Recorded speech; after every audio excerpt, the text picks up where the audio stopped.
వార్తలకు స్వాగతం. వివరాల్లోకి వెళితే రాజధాని గ్రామం వడ్డమానులో మంత్రి నారాయణ పర్యటించారు. సోమవారం పర్యటించిన మంత్రి నారాయణకు గ్రామస్తులు ఘన స్వాగతం పలికారు. స్థానిక ఎమ్మెల్యే శ్రావణ్ కుమార్ తో కలిసి గ్రామానికి వెళ్లే ప్రధాన రహదారిని మంత్రి నారాయణ ప్రారంభించారు. రైతుల వినతితో కేవలం వారం రోజుల్లోనే మంత్రి నారాయణ రోడ్డు నిర్మాణం పూర్తి చేయించారు. ఈ సందర్భంగా మంత్రి నారాయణ మాట్లాడుతూ అమరావతి రాజధాని ప్రపంచంలో టాప్ 5 లో ఉండేలా నిర్మిస్తున్నామని పేర్కొన్నారు. ల్యాండ్ పూలింగ్ ద్వారా భూములిచ్చే రైతులకు ఎలాంటి ఇబ్బందులు లేకుండా చేస్తామని స్పష్టం చేశారు. రాజధానిలోని 29 గ్రామాల్లో జనవరి నుంచి మౌలిక వసతుల పనులు చేపట్టనున్నట్లు వెల్లడించారు. ముఖ్యమంత్రి గారు ప్రపంచంలో ఉన్న టాప్ 5 రాజధానిలో దీని ఒక రాజధాని చేయాలని ఒక దిశానిర్దేశం ఇచ్చిన పరిస్థితుల్లో నేను గౌరవనీయ శాసనసభ్యులు శ్రావణ్ గారు ఈ వడ్డమాను విలేజ్ని ఒక 10 రోజుల క్రితం రావటం జరిగింది.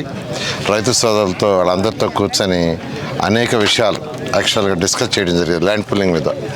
ఆ రోజు వాళ్ళందరూ యాక్చువల్గా ఈ తిల్లూరు నుంచి వడ్డమానికి వచ్చే రోడ్డు చాలా భయంకరంగా ఉంది, వెంటనే దాన్ని చేయించమని శ్రావణ్ గారిని యాక్చువల్గా శాసనసభ్యుల్ని ఆ యొక్క విలేజ్లో అందరూ అడగటం జరిగింది. దాని మీద యాక్చువల్గా వెంటనే నేను అధికారులకు ఆదేశించాను దాన్ని ఎస్టిమేషన్ చేసి చేయమని. వాళ్ళు వెంటనే కేవలం ఒక వారంలో లాస్ట్ సండే దాన్ని టేకప్ చేశారు, అది కంప్లీట్ చేశారు. నేను అధికారులను కూడా ప్రత్యేకంగా అభినందిస్తున్నాను. అదేవిధంగా ఊర్లో ఉన్న మెయిన్ రోడ్డు కూడా ఇబ్బందిగా ఉంది, దాన్ని కూడా మీరు కన్సిడర్ చేసి చేయమని యాక్చువల్గా శ్రావణ్ గారు ఇప్పుడే అడుగుతున్నారు. ఎందుకంటే విలేజ్లో ఉండే వాళ్ళందరూ యాక్చువల్గా శ్రావణ్ గారిని రిక్వెస్ట్ చేస్తున్నారని వారు అడిగారు. ఇప్పుడే అధికారులు చెప్తున్నాను, వెంటనే దాన్ని కూడా యాక్చువల్గా స్టడీ చేసి రిపోర్ట్ ఇస్తే వీలైన తొందరలో దాన్ని కూడా పూర్తి చేయడం జరుగుతుంది. ఇవన్నీ కూడా అమరావతి క్యాపిటల్ సిటీలో అంటే ఫ్యూచర్లో ఈ రోడ్డు ఏదైతే రోడ్డు ఉందో ఇవన్నీ మెయిన్ రోడ్ అవుతాయి. అంటే 165 అడుగుల వెడల్పులు, అదేవిధంగా 195 అడుగులు. ఎందుకంటే అమరావతి క్యాపిటల్ సిటీలో ఏదైతే ట్రంక్ రోడ్స్ ప్లాన్ చేసామో అంటే ఒక విలేజ్ నుంచి ఇంకో విలేజ్కి పోయన్నీ కూడా 165 అడుగులు కానీ లేదా 195 అడుగులు కానీ వీలున్నంత త్వరగా పూర్తి చేయాలని సంకల్పం చెప్పారు. అంతేకాదు ఈరోజు ఒక రోజు మీటింగ్ పెట్టినప్పుడు వీళ్ళు అడిగిన కోరికను తీర్చాలని నేను ప్రవీణంగా మనవి చేశాను. ఆ రకంగా వెంటనే ఈ కార్యక్రమం చేపట్టి రోడ్డుకి సౌకర్యం ఏర్పాటు చేసినందుకు వారికి ధన్యవాదాలు. అదేవిధంగా గత ఎన్నికల ముందు మనం హామీ ఇచ్చాం, వడ్డమానికి పెద్దపరిమి రోడ్డు కూడా పూర్తిగా పాడైపోయింది. ఆ రోడ్డు కూడా పూర్తి చేసి ఈ గ్రామస్తుల కోరిక నెరవేర్చడం జరిగిందని తెలియజేసుకుంటూ ఇప్పుడు వడ్డమాన్ నుంచి తుళ్ళూరు మండల హెడ్ క్వార్టర్స్కి వెళ్ళడానికి పెద్దపరిమి వైపు కానీ లేదంటే దొండపాడు మీదుగా కానీ ఏమాత్రం కూడా ఇబ్బంది లేకుండా గ్రామస్తులు ఇన్ని సంవత్సరాలు పడిన ఇబ్బందిని తొలగిందని దానికి ముఖ్యంగా ముఖ్యమంత్రి వర్యులకి ధన్యవాదాలు. నమస్కారం. రాష్ట్ర జలవనరుల శాఖ మంత్రి నిమ్మల రామానాయుడు దుబాయ్లో పర్యటిస్తున్నారు. దుబాయ్లోని ప్రవాసాంధ్రుల ఆధ్వర్యంలో క్రూజ్ క్రిస్మస్ వేడుకలు ఘనంగా నిర్వహించారు. మంత్రి Nimmala Ramanaidu, TDP polit bureau సభ్యులు టీడీ జనార్దన్ ఈ వేడుకల్లో ముఖ్య అతిథులుగా పాల్గొన్నారు. రిజిస్టర్డ్ ఏజెంట్స్ ద్వారానే విదేశాల్లో ఉద్యోగాలు పొందాలని ఈ సందర్భంగా మంత్రి నిమ్మల రామానాయుడు పేర్కొన్నారు. ప్రవాసాంధ్రుల సంక్షేమానికి కూటమి ప్రభుత్వం అండగా ఉంటుందని తెలిపారు. అభివృద్ధి సంక్షేమం దిశగా కూటమి ప్రభుత్వం ఏపీలో సుపరిపాలన అందిస్తుందని అన్నారు. గత 5 ఏళ్ల పాలనలో విధ్వంసమైన వ్యవస్థలను ముఖ్యమంత్రి చంద్రబాబు నాయుడు గాడిలో పెడుతున్నారని పేర్కొన్నారు. క్రిస్మస్ కార్యక్రమానికి ముందుగా మీ అందరికీ కూడా క్రిస్మస్ శుభాకాంక్షలు తెలియజేసుకుంటూ ఉన్నా. ఎక్కడో దేశం కానీ దేశం వచ్చి వేల కిలోమీటర్ల దూరంలో ఉన్నా కూడా మన దేశం, మన రాష్ట్రం, మన ప్రాంతం అనేటువంటి అభిమానంతో, గౌరవంతో దుబాయ్ వచ్చిన నాటి నుంచి ఈ క్షణం వరకు కూడా మీరు చూపిస్తున్నటువంటి ఆప్యాయత, అనురాగాలకు ముఖ్యంగా మీ అందరికీ కూడా హృదయపూర్వకమైనటువంటి ధన్యవాదాలు కూడా తప్పనిసరిగా తెలియజేసుకుంటూ, శిక్షణ మీ జీవితాల్లో ఒక మార్పునకు నాంది కావాలని మంత్రి వంగల్పూడి అనిత అన్నారు. నూతనంగా ఎంపికైన కానిస్టేబుల్స్ 9 నెలల శిక్షణను సోమవారం ఒంగోలులోని పోలీస్ శిక్షణ కళాశాలలో ఆమె ప్రారంభించారు. ఈ సందర్భంగా ఏర్పాటు చేసిన సభలో మంత్రి డాక్టర్ డోల బాల వీరాంజనేయ స్వామి, ఒంగోలు పార్లమెంట్ సభ్యుడు మాగుంట శ్రీనివాసులు రెడ్డి, జిల్లా కలెక్టర్ పి రాజాబాబు, జిల్లా ఎస్పీ హర్షవర్ధన్ రాజు, పీటీసీ ప్రిన్సిపల్ రాధిక, పోలీస్ అధికారులు సిబ్బంది పాల్గొన్నారు. ఈ సందర్భంగా మంత్రి అనిత మాట్లాడుతూ పోలీస్ ఉద్యోగాన్ని ఇష్టంగా చేయాలన్నారు. పోలీస్ శిక్షణ ఇతరులకు స్ఫూర్తి ఇచ్చే విధంగా ఉండాలన్నారు. మహిళలు ఎందులోనూ తక్కువ కాదన్నారు. శిక్షణలో మహిళలకు ఎటువంటి వెసులుబాట్లు అవసరం లేదని, వారు మానసికంగా ఎంతో దృఢంగా ఉంటారన్నారు. ఈ రోజు గాంజాకి ఇంతకు ముందు హబ్లా తయారైన ఆంధ్రప్రదేశ్ని ఈ రోజు గాంజా రహిత ఆంధ్రప్రదేశ్గా మార్చడానికి ఈగల్ని ఏర్పాటు చేసుకుని ఎఫెక్టివ్ వేలో ముందుకెళ్లే పరిస్థితి. ఇంతకు ముందు లాస్ట్ 5 సంవత్సరాల్లో గాంజా వద్దును ఒక వ్యతిరేకంగా ఒక చిన్న అవేర్నెస్ ప్రోగ్రామ్కి ఎప్పుడైనా ఒక ముఖ్యమంత్రి అటెండ్ అయ్యాడా? అప్పుడు జగన్మోహన్ రెడ్డి అటెండ్ అయ్యాడా? కనీసం మంత్రులు ఎవరైనా అటెండ్ అయ్యారా? కనీసం ఈరోజు కొన్ని వేల అవేర్నెస్ ప్రోగ్రామ్స్ ఏర్పాటు చేయడమే కాదు, ఈరోజు గాంజా కల్టివేషన్ ఆంధ్రప్రదేశ్లో జీరోని చేసిన పరిస్థితి కూడా కనిపిస్తూ ఉంది. ఎక్కడైనా ట్రాన్స్పోర్టేషన్లో కూడా గాంజా ఎక్కడైనా కనిపిస్తే కనుక ఇమీడియట్గా పట్టుకుని వాళ్ళ మీద ఎన్డీపీఎస్ యాక్ట్ ప్రకారం వాళ్ళందరినీ కూడా అరెస్టులు చేయడం జరుగుతుంది. ఎక్కడిదక్కడ మేము కట్టుదిట్టంగా మేము క్లియర్గా కట్టుదిట్టమైన చర్యలు తీసుకుంటున్నాం. గాంజా విషయంలో కూడా ఎవరిని ఉపేక్షించే పరిస్థితి లేదు. ఆఖరికి మీ అందరికీ తెలుసు, రౌడీ మూకల తాలూకు ఆటలు కూడా కట్టించే పరిస్థితులు ఈరోజు మా యంత్రాంగం అంతా పనిచేస్తున్నాం. మేము బాధ్యతాయుతంగా పనిచేస్తున్నాం. బాధ్యతాయుతంగా మేము ఆ రోజు ఇచ్చిన హామీలను నెరవేర్చుకునే దిశగా మేము ముందుకెళ్తున్నాం. లా అండ్ ఆర్డర్ని కూడా మేము ఈరోజు చక్కదిద్దే పరిస్థితుల్లో మేము ఉన్నాం. ఈరోజు ఎక్కడ కూడా ఇబ్బందులు రాకుండా చూసుకుంటున్నాం. ఇవన్నీ పక్కన పెట్టి ఈరోజు ఎవరో మాట్లాడే మాటలకు మా సమాధానం చెప్పాల్సిన అవసరం లేదు. మేము చేయాల్సిన బాధ్యత చాలా ఉంది ప్రజలకి, దాని మీద మేము ముందుకెళ్తున్నాం. చిత్తూరు పోలీస్ శిక్షణ కేంద్రంలో నూతనంగా ఎంపికైన 139 మంది కానిస్టేబుళ్లకు 9 నెలల పాటు శిక్షణ కార్యక్రమం నిర్వహిస్తున్నారు. అందులో భాగంగా ఎస్పీ తుషార్ డూడి శిక్షణ తరగతులను లాంఛనంగా ప్రారంభించారు. ఈ సందర్భంగా ఎస్పీ మాట్లాడుతూ శ్రీకాకుళం 61 మంది, విజయనగరం జిల్లా నుంచి 78 మందికి శిక్షణ కార్యక్రమాన్ని నిర్వహిస్తున్నట్లు తెలిపారు. వీరు 9 నెలల పాటు పోలీసుల విధి విధానాలను ఎలా నడుచుకోవాలన్న వాటిపై శిక్షణ ఇచ్చి 9 నెలల తర్వాత వివిధ పోలీస్ స్టేషన్లలో విధులలో చేరి ప్రజలకు సేవలు అందించాలని తెలిపారు. అలా సెలెక్ట్ అయిన పోలీస్ కానిస్టేబుల్స్కి ట్రైనింగ్ స్టార్ట్ అయింది. దాంట్లో మన జిల్లాకి, చిత్తూరు జిల్లాకి జీటీసీలో కూడా ఒక 145 వరకు ట్రైనీస్కి ట్రైనింగ్ ఇస్తున్నాము. మన దగ్గర విజయనగరం ప్లస్ శ్రీకాకుళం ఈ 2 జిల్లా నుండి క్యాడెట్స్ వచ్చారు. వాళ్ళు ఇప్పుడు ఒక 9 months ట్రైనింగ్ ప్రోగ్రామ్ ఇక్కడ ఉంది. దాంట్లో లేటెస్ట్ ఏ ఇష్యూస్ ఉన్నాయి, ఆ కరికులం కూడా మన ఆనరబుల్ డీజీ ఆఫీస్ నుండి మోడిఫై చేసుకొని ఇవ్వడం జరిగింది. పార్టిసిపేషన్ చాలా బాగుంది. ఆల్రెడీ మెడికల్ టెస్ట్ కూడా ఈరోజు చేయడం జరిగింది. అండ్ ఈ 9 months కోర్స్లో మన ఇక్కడ ఉన్న అవుట్డోర్ స్టాఫ్ డిఎస్పీ గారితో ఇన్స్ట్రక్షన్స్ కూడా ఇవ్వడం జరిగింది. ఆ బ్యాచ్ ఒక మన స్టేట్లో one of the best batches ఉండాలి. వాళ్ళు ట్రైనింగ్ జరిగినప్పుడు ఫీల్డ్కి వెళ్ళిన వెంటనే ఎలాంటి సిచ్యువేషన్ వచ్చినా, లా అండ్ ఆర్డర్, డిజిటల్, లేకపోతే వేరే విధానంగా ఏమైనా ఫ్లడ్, డిజాస్టర్ ఏమైనా ఉంటే they should be very well trained and equipped to deal with any kind of situation. And వాళ్ళు ఒక మన పోలీస్ డిపార్ట్మెంట్కి, ఏపీ గవర్నమెంట్కి ఒక మంచి అసెట్ అలాగే ఉంటారు. కృష్ణా జిల్లా మోపిదేవిలో మంత్రి సవిత పర్యటించారు. వార్పులోని ఎంజేపీ గురుకుల పాఠశాలలో ముస్తాబు ప్రారంభ కార్యక్రమంలో ఎమ్మెల్యే మండలి బుద్ధ ప్రసాద్ తో కలిసి మంత్రి సవిత పాల్గొన్నారు. వసతి గృహాల్లో నూతనంగా నిర్మించిన హ్యాండ్ వాష్ ఏరియాను మంత్రి ప్రారంభించారు. అనంతరం బీసీ వసతి గృహంలో ముస్తాబు కార్యక్రమంపై విద్యార్థులకు అవగాహన కల్పించారు. హాస్టల్ సిబ్బంది కూడా దృష్టి పెట్టాలని కోరారు. నాణ్యమైన విద్య, భోజనంతో పాటు మంచి ఆరోగ్యాన్ని పిల్లలకు ఇవ్వాలని సీఎం ఈ కార్యక్రమాన్ని ఏర్పాటు చేశారని మంత్రి సవిత అన్నారు. ఈరోజు రాష్ట్ర వ్యాప్తంగా మొదటి రోజునే ముస్తాబు అనే కార్యక్రమాన్ని ముఖ్యమంత్రి చంద్రబాబు నాయుడు గారి చేతుల మీదుగా ప్రారంభించాం. ఈరోజు అందులో భాగమైన ఈరోజు మోపిదేవి ఎంజేపీ స్కూల్లో ఈరోజు కార్యక్రమం మొదలుపెట్టాం. బీసీ వెల్ఫేర్ తరఫున మరి దానికి శాసనసభ్యులు బుద్ధ ప్రసాద్ గారు, అదేవిధంగా మరి డిపార్ట్మెంట్ వారు, మరి అదేవిధంగా జిల్లా అధ్యక్షులు గారు, మరి శాలివాహన చైర్మన్ అందరం వచ్చి ఈరోజు పిల్లలతో ఈ కార్యక్రమం గురించి చర్చించాం. మరి శుభ్రత ఎంత అవసరం అనే విషయాన్ని పిల్లలందరికీ తెలియజేస్తూ మరి ఖచ్చితంగా ముస్తాబు కార్యక్రమం గురించి పిల్లలందరికీ ఎక్స్ప్లెయిన్ చేస్తూ మరి దానికి కావాల్సిన వస్తువులు కూడా ఒక వాష్ బేషన్స్, మిర్రరు, మరి బువ్వెన, నెయిల్ కట్టరు, మరి హ్యాండ్ వాష్ కూడా అన్ని ఏర్పాటు చేయడం కూడా జరిగింది. మరి ఖచ్చితంగా మీరు ఇవన్నీ ఫాలో కావాలి. అందుకు ఒక గ్రూప్ లీడర్ని పెట్టడం, మరి ప్రత్యేకంగా మరి స్టాఫ్ను కూడా దాని మీద కాన్సన్ట్రేట్ చేయవలసిందిగా కూడా ఆదేశాలు అందజేసాం. చాలా నిజంగానే ఎందుకంటే రాష్ట్రం ఒక పక్క నాణ్యతమైన విద్యతో పాటు నాణ్యతమైన భోజనంతో పాటు నాణ్యతమైన ఆరోగ్యాన్ని కూడా పిల్లలకి ఆ స్థాయి అంటే పిల్లలకు నేర్పాలనే ఉద్దేశంతోనే ముఖ్యమంత్రి గారు ఈ ప్రోగ్రాం ఏర్పాటు చేశారు. ఎందుకంటే ఇది చాలా నిత్యావసరం. ఆరోగ్యంగా ఉండాలి అనుకుంటే పరిశుభ్రత అవసరం అన్న విషయాన్ని కూడా విద్యార్థులందరూ చేస్తూ రాష్ట్ర వ్యాప్తంగా సుమారుగా 70 లక్షల మంది విద్యార్థులు, గవర్నమెంట్ స్కూల్స్లో 42 లక్షల మంది విద్యార్థులు కూడా ఉన్నారు. దానికి కావాల్సిన సదుపాయాలన్నీ కూడా ఏర్పాటు చేశాం. మరి అదేవిధంగా టీచర్స్తోనూ పిల్లలతోనూ కూడా ఇంటరాక్ట్ అయ్యాం.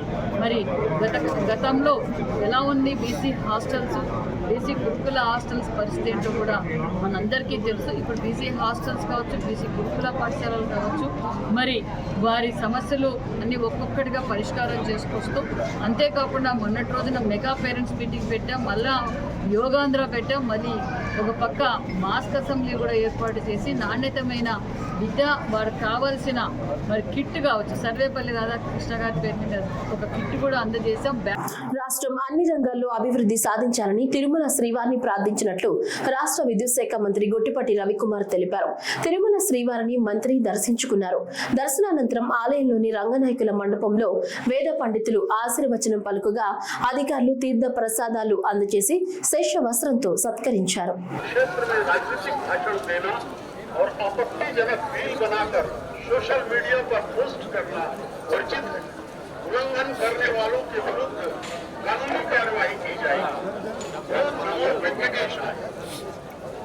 స్వామివారి ఆశీర్వాదం తీసుకుందామని మేమందరం కూడా కలిసి వచ్చాము.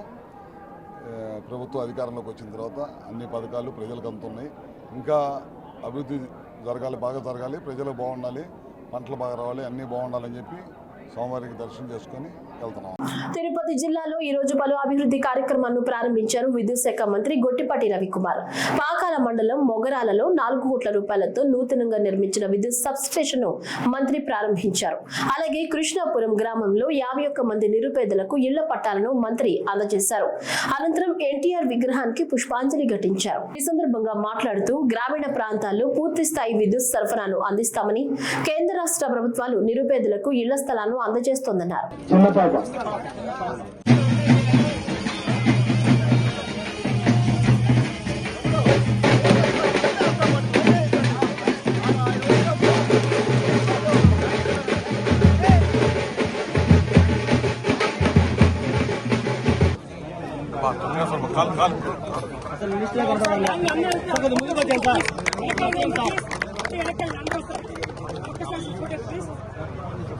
సమాచార సాంకేతిక రంగంలో విప్లవాత్మక మార్పులు తీసుకువచ్చే ప్రయత్నంలో భాగంగా బాహుబలి రాకెట్ ను ప్రయోగించనున్నట్లు ISRO chairman doctor V Narayanan తెలిపారు. ISRO chairman doctor V Narayanan తో పాటు శాస్త్రవేత్తల బృందం రాకెట్ నమూనాను శ్రీవారి పాదాల వద్ద ఉంచి పూజా కార్యక్రమం నిర్వహించి స్వామివారిని దర్శించుకున్నారు. దర్శనానంతరం వీరికి ఆలయంలోని రంగనాయకుల మండపంలో వేద పండితులు ఆశీర్వచనం పలుకగా అధికారులు తీర్థ ప్రసాదాలు అందజేసి శేష వస్త్రంతో సత్కరించారు. ఆలయం వెలుపల డాక్టర్ నారాయణన్ మాట్లాడుతూ ఈ నెల 24వ తేదీ ఉదయం అమెరికాకు చెందిన blue bird LVM-3 M6 rocket ను ప్రయోగించనున్నట్లు తెలిపారు.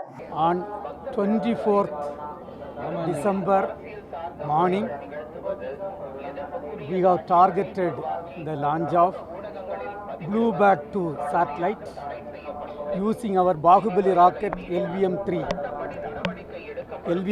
M6 rocket is going to lift off this satellite. This satellite is the heaviest satellite ever lifted from Indian soil. It is a USA satellite, USA communication satellite meant for 4G and 5G communication purpose. This satellite will directly give communication to mobile, and basically it is a commercial mission for us made by USA and USA satellite. Earlier we have also launched, this is the third commercial mission of the Mark 3 vehicle, third exclusive commercial mission. But you know, this year July 30th we also had a launch, even though it was not a commercial mission. A NASA ISRO synthetic aperture radar satellite was successfully launched. That there was a 12-meter unfurlable antenna and a L-band SAR payload was made by USA, JPL USA, and a S-band SAR payload was made by us, and the entire satellite was conceived and built by Indians in India and launched by our Mark II rocket. But here it will be a commercial mission. Mark III, this will be the 9th launch which is going to take place, and the 3rd exclusive commercial mission. Congress party దేశ వ్యతిరేకి అని, బంగ్లాదేశ్ నుంచి వచ్చిన అక్రమ చొరబాటుదారులు అస్సాంలో స్థిరపడేందుకు కాంగ్రెస్ అన్ని విధాలా సాయం చేస్తుందని, కాంగ్రెస్ రైతుల్ని విస్మరించిందని అస్సాంలో భారత ప్రధానమంత్రి నరేంద్ర మోడీ వ్యాఖ్యానించడం హాస్యాస్పదమని కాంగ్రెస్ పార్టీ రాష్ట్ర ముఖ్య అధికార ప్రతినిధి డాక్టర్ తులసిరెడ్డి అన్నారు. ఈ సందర్భంగా మాట్లాడుతూ బొంకరా పోలిగా అంటే టంగుటూరి మిరియాలు తాటికాయంత అన్నట్టున్నాయి నరేంద్ర మోడీ వ్యాఖ్యలు అని తులసిరెడ్డి ఎద్దేవా చేశారు. భారత ప్రధానమంత్రి నరేంద్ర మోడీ గారు అస్సాం పర్యటన సందర్భంగా కాంగ్రెస్ పార్టీపై కొన్ని వ్యాఖ్యలు చేయడం జరిగింది. ఏమిటా వ్యాఖ్యలు? కాంగ్రెస్ దేశ వ్యతిరేకి అట, బంగ్లాదేశ్ నుంచి వచ్చిన అక్రమ చొరబాటుదారులు అస్సాంలో స్థిరపడేటందుకు అన్ని విధాలా కాంగ్రెస్ సాయం చేస్తోందట, దేశానికి కాంగ్రెస్ ఎన్నో ద్రోహాలు చేసిందట, కాంగ్రెస్ రైతులను విస్మరించిందట. ఇవి నిన్న నరేంద్ర మోడీ గారు కాంగ్రెస్ పార్టీ మీద చేసిన వ్యాఖ్యలు. ఇవి ఎలా ఉన్నాయంటే బొంకరా పోలిగా అంటే టంగుటూరి మిరియాలు తాటికాయంత అన్నట్లుంది పిఎం నరేంద్ర మోడీ గారి వ్యాఖ్యలు. కాంగ్రెస్ దేశ వ్యతిరేకిన, రవి అస్తమించిన బ్రిటిష్ సామ్రాజ్యాధినేతలను తరిమికొట్టి భారతమాత దాస్య శృంఖలాలను ఛేదించి భారతమాతకు స్వాతంత్రాన్ని ప్రసాదించింది కాంగ్రెస్ పార్టీ. ఇది దేశ వ్యతిరేకమా? నవభారత నిర్మాణం కోసం హరిత విప్లవం, పారిశ్రామిక విప్లవం, సమాచార విప్లవం, ఎలక్ట్రానిక్ విప్లవం, ఇలాంటి విప్లవాలను కాంగ్రెస్ పార్టీ తేవడం దేశ వ్యతిరేకమా?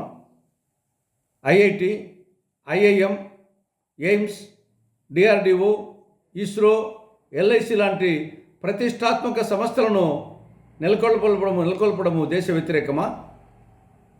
సమాచార హక్కు చట్టం, ఆహార భద్రతా చట్టం, గృహహింస నిరోధక చట్టం, ఉపాధి హామీ చట్టం, ఇవి తేవడము దేశ వ్యతిరేకమా? అసలు అస్సాంలో 2016 నుండి అస్సాంలో అధికారంలో ఉండేది మీరే. 2016 నుండి 9 సంవత్సరాలుగా. ఇక దేశంలో 2014 నుండి అధికారం ఉండేది మీరే. కానీ అస్సాంలో చొరబాటుదారులు ఒకవేళ ఉంటే ఎవరు కారణం దానికి? కేంద్రంలో అధికారం ఉన్న మీరు కాదా? రాష్ట్రంలో అధికారం ఉండేది మీరు కాదా? ఇది ఎలా ఉందంటే ఆడలేక మధ్యలో ఓడన్నట్లుంది. బీజేపీ అనుసరిస్తున్న విధానాలు దేశంలో రోజురోజుకి మితిమీరిపోతున్నాయని, ప్రజలను మరింత అంధకారంలోకి నెట్టివేసే విధంగా కేంద్ర ప్రభుత్వం వ్యవహరిస్తుందని సిపిఐ రాష్ట్ర కార్యదర్శి వర్గ సభ్యులు జంగాల అజయ్ కుమార్ తీవ్రంగా విమర్శించారు. కేంద్రంలోని నరేంద్ర మోదీ ప్రభుత్వం కార్పొరేట్ వర్గాలకు అనుకూలంగా విధానాలు అమలు చేస్తూ పేదలు, కార్మికులు, రైతుల హక్కులను కాలరాస్తోందని ఆయన మండిపడ్డారు. ఈ సందర్భంగా మాట్లాడుతూ రాష్ట్రంలో ఉన్న టీడీపీ, జనసేన కూటమి ప్రభుత్వం కూడా కేంద్ర ప్రభుత్వానికి తలవంచి వ్యవహరిస్తోందని ఆరోపించారు. ప్రజా సమస్యలపై కేంద్రాన్ని ప్రశ్నించే ధైర్యం రాష్ట్ర ప్రభుత్వానికి లేకుండా పోయిందని విమర్శించారు. రాష్ట్రంలో కార్మికులు, రైతులు తీవ్ర సమస్యలతో ఇబ్బందులు పడుతున్నా పాలకులు పట్టించుకోవడం లేదని అన్నారు. ఈ రోజున బీజేపీ అనుసరిస్తున్నటువంటి విధానాలు రోజు రోజుకి వికృతంగా మారి ప్రజల్ని మరింత అంధకారంలోకి నెట్టే పద్ధతుల్లో బీజేపీ విధానాలు ఉన్నాయి. అలాగే వాళ్ళ నాయకులు కూడా మాటలు హద్దులు మీరి మాట్లాడుతూ ఉన్నటువంటి పరిస్థితులు కనపడుతూ ఉన్నాయి. మొన్న 12వ తేదీన బీజేపీ జాతీయ కౌన్సిల్ సభ్యుడు విష్ణువర్ధన్ రెడ్డి గారు మాట్లాడుతూ కమ్యూనిస్టులే కార్మిక లోకానికి శాపంగా మారారని చాలా పెద్ద మాట మాట్లాడారు. ఈ సందర్భంగా చెప్తా ఉన్న విష్ణువర్ధన్ రెడ్డికి, ఈ దేశంలో కమ్యూనిస్టుల వల్లనే కార్మిక వర్గం హక్కుల్ని సాధించుకుంది. ఈ దేశంలో కమ్యూనిస్టుల వల్లనే 8 గంటల పనిదినం సాధించబడింది. ఈ దేశంలో కమ్యూనిస్టుల వల్లనే పిఎఫ్, ఈఎస్ఐ, గ్రాట్యుటీ తదితర అనేక సౌకర్యాలు సాధించబడ్డాయి. ఈ దేశంలో ఉన్నటువంటి ఫ్యాక్టరీలన్నీ లాభాల బాటలో నడవటానికి కార్మిక వర్గానికి హక్కులతో పాటు బాధ్యతలను కూడా నేర్పినటువంటి పార్టీ ఎర్రజెండా, కమ్యూనిస్ట్ పార్టీ, ఏఐటీయూసీ, ఇతర కార్మిక సంఘాలు. కానీ కమ్యూనిస్టులు ఈ రకంగా తోలనట్టు అనేది మీ అవివేకానికే వదిలేస్తూ ఉన్నాం. బీజేపీ ప్రభుత్వం అధికారంలోకి వచ్చిన తర్వాత అన్ని కార్మిక చట్టాలు అన్నిటినీ ప్రైవేటీకరణ చేస్తున్న పూర్వ రంగంలో 2005లో యూపీఏ 1 గవర్నమెంట్లో కమ్యూనిస్టులతో పాటు కాంగ్రెస్ పార్టీ కలిసి 2004 కేంద్రంలో ప్రభుత్వం ఏర్పాటు చేసిన తర్వాత ఆనాడు కాంగ్రెస్ గవర్నమెంటు కమ్యూనిస్టులు భాగస్వామ్యం కమ్మంటే మేము భాగస్వామ్యాలు కామని చెప్పేసి బయట నుండి మద్దతు ఇస్తానన్న రోజుల్లో మీరు ఈ దేశ ప్రజలకి ఏమి చేస్తున్నారు, మీ సలహాలు ఇవ్వండి, మీ సూచనలు ఇవ్వండి అని అడిగినప్పుడు ఆ రోజు ఈ దేశంలో గ్రామీణంలో సుమారు 60% వ్యవసాయ కార్మికులుగా ఆధారపడిన గ్రామీణ వ్యవస్థ ఉంది. దానికి మహాత్మా గాంధీ జాతీయ ఉపాధి హామీ చట్టం ఏర్పాటు చేయాలని సూచన మేరకు ఆ రోజు యూపీఏ గవర్నమెంట్ చట్టం చేసింది. ప్రభుత్వం వక్ఫ్ బోర్డు ఆస్తులు ప్రైవేటీకరణ చేస్తున్నారు అంటూ ముస్లింలు సోమవారం కలెక్టర్ స్పందన కార్యక్రమంలో అర్జీని అందజేశారు. మంగళగిరి చిన్న కాకాని వద్ద 71.57 సెంట్లు ఎకరాలు వక్ఫ్ బోర్డు ఆస్తులను ప్రైవేట్ ఐటీ కంపెనీకి అన్యాక్రాంతం చేసేలా ప్రభుత్వం చూస్తుందని తెలిపారు. వక్ఫ్ బోర్డు ఆస్తులను అభివృద్ధి చేసుకోవడానికి, ముస్లిం పిల్లల చదువులకు ఉపయోగించుకోవడానికి తప్ప ప్రైవేటీకరణ చేయొద్దని తెలిపారు. ఈరోజు ముస్లిం సమైక్య వేదిక కమిటీ సభ్యులందరూ కలెక్టర్ గారికి వినతి పత్రం ఇవ్వడం జరిగింది. ముఖ్యంగా వక్ఫ్ బోర్డు స్థలము 73 ఎకరాలకు పైబడి ఉన్నది. ఆ వక్ఫ్ బోర్డు స్థలానికి అంజుమన్ ఉర్దూ తరఖీ వాళ్ళ ఆధ్వర్యంలో ఉంది. దానికి ప్రెసిడెంట్ కూడా మా ఎమ్మెల్యే నాసిర్ భాయ్ ఉన్నారు. పాత కమిటీ కూడా ఉంది. కానీ ఆ వక్ఫ్ బోర్డు ల్యాండ్కు ఐటీ కంపెనీలకు అప్పగించేందుకు పూర్తిగా ప్రయత్నాలు జరుగుతున్నాయి. కానీ ఇది వక్ఫ్ బోర్డు స్థలము, ఎవరు కూడా కొనేదానికి, ఎవరు అమ్మేదానికి ఆస్కారం లేదు. ఇది ఇంకొకటి ఏమంటే ముస్లింలు దళితుల కంటే హీనంగా ఉన్నారని చెప్పేసి సచ్చార్ కమిటీ కూడా చెప్తుంది. అలాంటి సమయంలో ఐటీ కంపెనీలకు ఇంత పెద్ద 1000 కోట్ల పరాపట్టి అప్పు చెప్పడము ఇది కరెక్ట్ కాదు. ఇది ముస్లింలకు సంబంధించింది కాబట్టి డెవలప్మెంట్ ముస్లిం చేయండి, ప్రతి ఒక్కరు కూడా దాంట్లో లబ్ధి పొందవచ్చు, దాని ఏమి ఇబ్బంది లేదు. కానీ ఇది ఐటీ కంపెనీలకు అప్పగించడం అనేది మేము ఇది ఖండిస్తున్నాము. ఈరోజు కలెక్టర్ గారు చెప్పడం జరిగింది. దీంట్లో ఏదన్నా యూనివర్సిటీ కట్టండి, అందరికీ ఉపయోగపడుతుంది, లేదా పెద్ద హాస్పిటల్ కట్టండి, అందరికీ ఉపయోగపడుతుంది, లేదా ఒక మంచి కాంప్లెక్స్ కట్టేసి షాపింగ్ కాంప్లెక్స్ కట్టి కూడా ప్రజలందరికీ కూడా ఉపాధి కూడా దొరుకుతుంది, కమ్యూనిటీకి కూడా మేలు ఉంటుంది. అలాంటి స్థలాన్ని ఈరోజు కార్పొరేటర్లకు అప్పచెప్పడము, 1000 ఎకరాలు 1000 కోట్ల రూపాయలు ఇలా దుర్వినియోగించడము మేము దీన్ని ఖండిస్తున్నాము. వచ్చే రోజుల్లో కూడా ఇప్పుడు కలెక్టర్ గారు చెప్పారు, అందరితో సంప్రదింపులు చేసిన తర్వాతనే దీన్ని మీ అందరితో మాట్లాడతాం, దాని తర్వాత చేస్తామన్నారు. కానీ ఒకవేళ ఇది ప్రభుత్వం కానీ ఇట్లో ప్రభుత్వం చిన్న అధికారులు కానీ దీనికి దోచుకునే దానికి ఏదన్నా కబ్జా చేసే ప్రయత్నం చేస్తే మేము ఊరుకున్నాము. ఇది ఎలాంటి పరిస్థితుల్లో వక్ఫ్ బోర్డు స్థలం కనుక వక్ఫ్ బోర్డు నిబంధనలు దృష్టిలో పెట్టుకొని దాని ప్రకారం నడుచుకోవాలని చెప్పేసి ఈరోజు ముస్లిం సమైక్య వేదిక రాష్ట్రం అంతటా కూడా ఆందోళనలు కూడా చేసేదానికి సిద్ధమైతే, లేదు ముందు చట్టపరంగా కలెక్టర్ని కలిసిన తర్వాతనే ఆందోళన చేస్తామని చెప్పేసి ఈరోజు కలెక్టర్ సిద్ధవటం మండలాలను కడప జిల్లాలోనే కొనసాగించారంటూ మండలాల జేఏసీ ఆధ్వర్యంలో దాదాపు 16 రోజుల నుంచి ఉద్యమాలు ఉధృతం చేస్తున్నారు. కడప కలెక్టరేట్ కార్యాలయం వద్ద ఒంటిమిట్ట సిద్ధవటం జేఏసీ నాయకులు ఆందోళన కార్యక్రమాన్ని చేపట్టారు. రాయచోటి వద్దు, కడప జిల్లా ముద్దు అంటూ నినాదాలు హోరెత్తించారు. ఒంటిమిట్ట సిద్ధవటం మండలాలను అన్నమయ్య జిల్లాలో కలుపుతూ రాష్ట్ర ప్రభుత్వం విడుదల చేసిన ఆర్డినెన్స్ ను వెనక్కి తీసుకోవాలన్నారు. ఒంటిమిట్ట సిద్ధవటం మండలాలను కడప జిల్లాలోనే యథావిధిగా కొనసాగించాలని, లేని పక్షంలో పెద్ద ఎత్తున ఉద్యమాలను ఉధృతం చేస్తామని హెచ్చరించారు.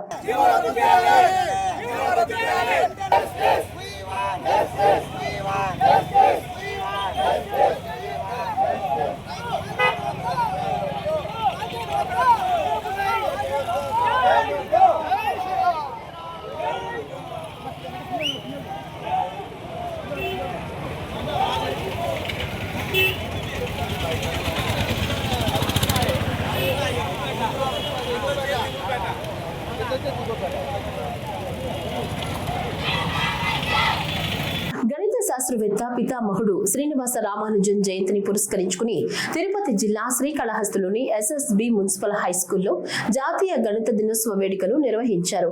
ఈ సందర్భంగా రామానుజన్ చిత్రపటానికి పూలమాలలు వేసి నివాళులర్పించారు. ఈ సందర్భంగా విద్యార్థులకు గణితంలో పోటీలు నిర్వహించారు. విద్యార్థులు వివిధ రకాల ప్రయోగాలను చేశారు. ఈ ప్రయోగాలను పాఠశాల ప్రధానోపాధ్యాయురాలు బృందాదేవి, పాఠశాల సిబ్బంది పరిశీలించి విజేతలకు బహుమతులను అందజేశారు.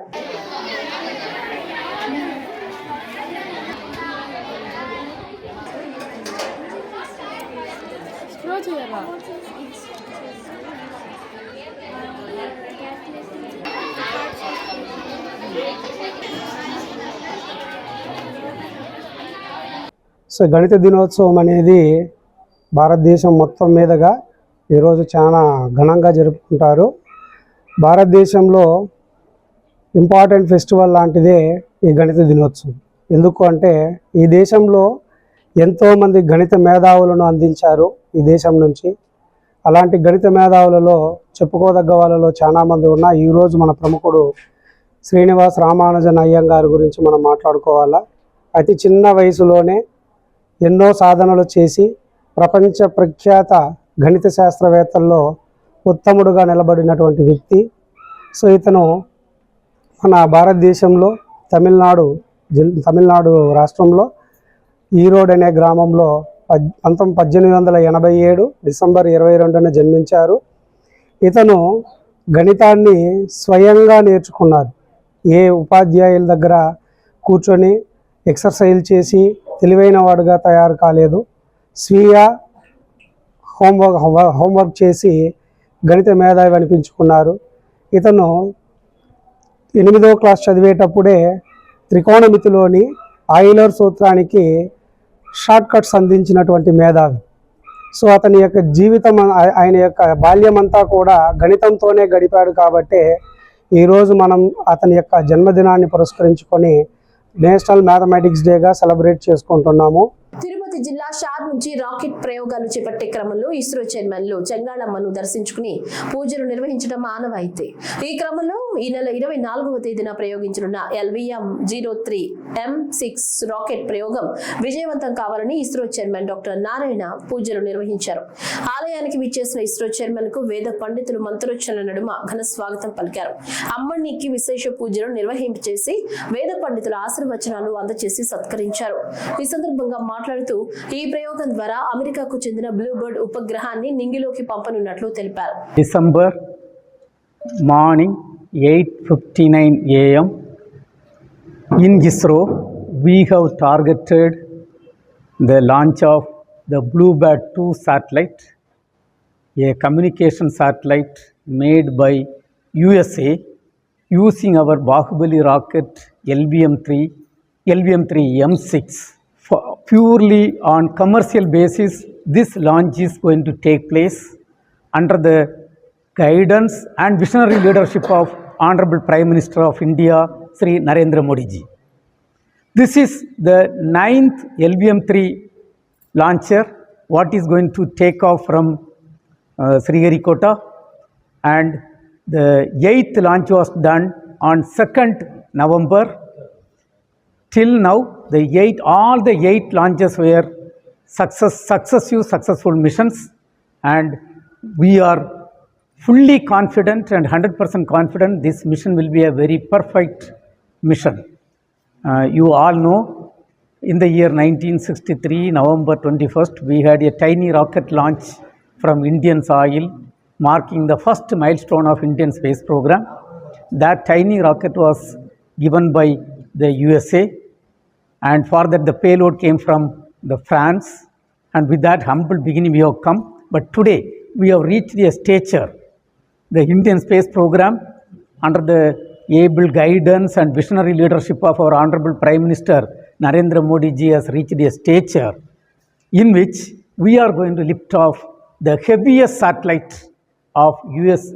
satellite from Indian soil, built by USA, to be launched by our launcher. That is the stature what we have reached. ప్రజల నుంచి స్వీకరించిన వినతులకు సంబంధించిన సమస్యలను త్వరితగతిన పరిష్కరించాలని తిరుపతి జిల్లా కలెక్టర్ డాక్టర్ ఎస్ వెంకటేశ్వర్ అధికారులను ఆదేశించారు. తిరుపతి కలెక్టరేట్ లో జరిగిన ప్రజా సమస్యల పరిష్కార వేదికలో ప్రజల నుంచి వినతులను స్వీకరించారు కలెక్టర్.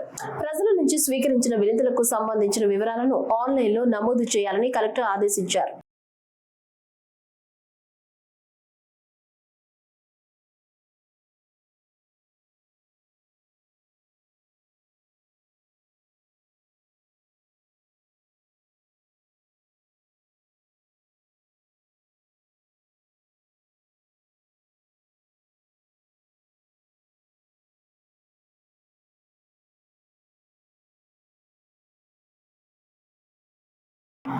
ఏఆర్ఎస్ పార్టీ నేత జంజరం కోటేశ్వరరావు టోక్రా పెట్టి తనను మోసం చేశాడని కన్నెగంటి రవీంద్రనాథ్ ఎస్పీ కార్యాలయంలో ఫిర్యాదు చేశారు. ఈ సందర్భంగా ఆయన మాట్లాడుతూ పెయిడ్ ఆర్టిస్టులను తనపై ఉసిగొలిపి భయభ్రాంతులకు గురి చేస్తున్నాడని, తనను చంపుతారని బెదిరిస్తున్నాడని పోలీస్ అధికారులు తనకు న్యాయం చేయాలని ఆయన కోరారు.